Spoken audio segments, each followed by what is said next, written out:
Hey guys, in this video we are going to be reviewing, unboxing, and installing the Uppababy PiggyBack. I have it right here. This is what the box looks like. It's how it comes.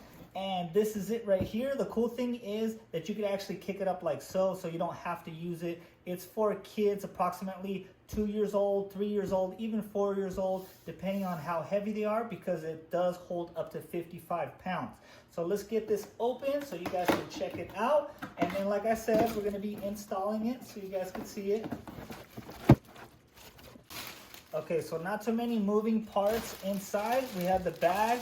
We do have the user manual right here.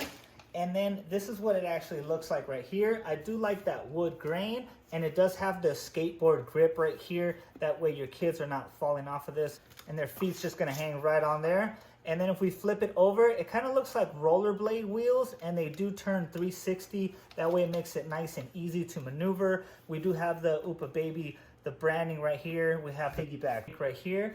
And then these are the clips that's gonna go ahead and assemble like right onto there. Okay, so now it's time to clip, and you guys could see there is a circular hole right here, and there is on the all the way on the inside. Let me show you guys. You can see this right here. So those are supposed to line up, and we do have one on the other side as well.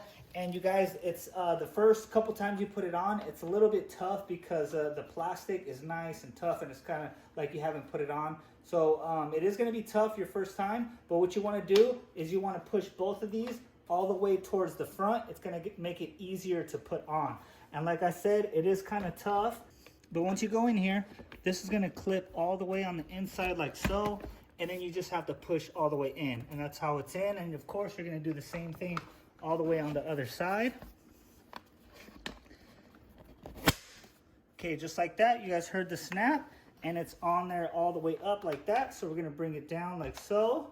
So when you do have it clipped on, all you have to do is pick this all the way up, and it's going to go ahead and lock in that position. That way you could walk and you're not stumbling over this the scooter part. So all you have to do is push this button all the way at the bottom. You have to push it, and then it could go all the way down like this. So now it's nice and flat. Your kid could stand up here, and then you could push this all the way around. And I definitely recommend this, especially if you guys got a 2, 3, or 4 year old that doesn't like, walking around and wants to be on this PiggyBack right here.